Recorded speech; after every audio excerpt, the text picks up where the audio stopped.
y'all a secret? You won't tell nobody if I tell you this, right? I hate microwave popcorn. Let me get this. I popped some on the way out here today. Just forgive me. Look at this. One of the reasons I hate microwave popcorn is because, well, I don't understand microwave popcorn. My wife, however, Pastor Wesley, loves microwave popcorn, so we buy it.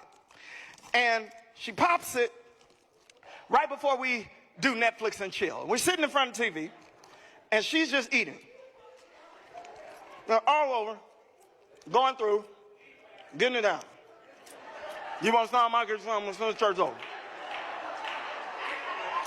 You get about halfway through the movie, and you get down to the bottom of the bag, and there are always these kernels that don't pop. I don't understand. I know some of y'all are smarter than me, but just go with me. Why are there always kernels that refuse to pop?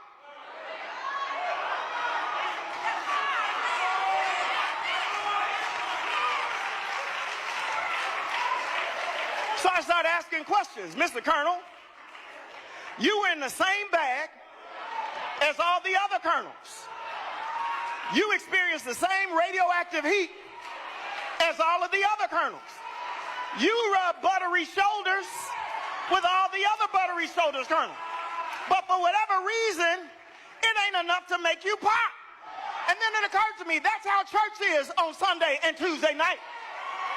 You watch all of these people who come in the same space and have experienced the same power of God. But for whatever reason, we can't get you to stand up on your feet. We can't get you to raise your hands. We can't get you to shout for joy, because exposure does not mean experience. But I came here tonight to tell somebody I want to experience God. I don't just want to be exposed to him, because once you pop